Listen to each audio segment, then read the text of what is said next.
Alright, so this is the Dortmund and Bayern defensive review. Let's get right into it. So first off, there's a few pre-match notes. Dortmund were 4 points from the top on 57 points before this game, and Bayern were 4 points clear at the top on 61 points.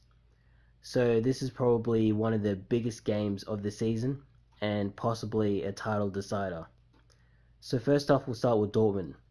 Dortmund started the game really, really well. The first 10 minutes, they dominated possession and they put Bayern under lots of pressure, meaning that they didn't have to do too much defending.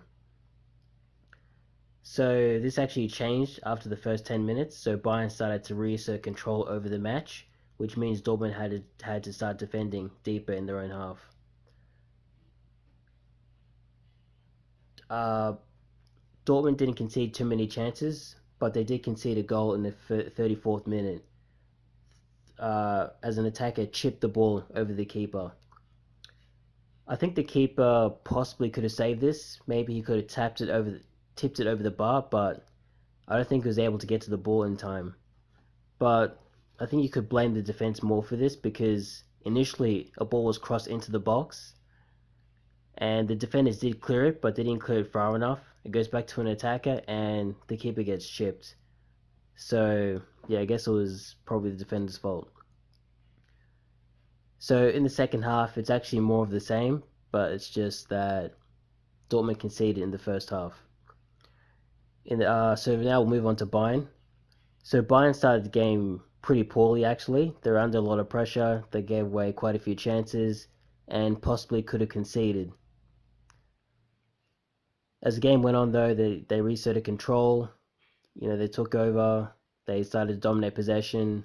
So that means they didn't have to do as much defending. Uh, so that was the first half. In the second half, it was pretty much more of the same, except there should possibly have been a penalty to Dortmund in the 58th minute because one of the defenders, while he was on the ground, he actually handballed the ball away from the goal, and for some reason, I don't know, it wasn't picked up by the referee, so Bayern actually got away with that one. But apart from that, they were quite good defensively. Both teams were good defensively, and yeah, so that's about it. The only post-match notes I've got is that the title is probably over now. I think Bayern's probably won the Bundesliga because it seems like now they've got a massive advantage. They would have to really blow it now to not win the title. So yeah, that's about it.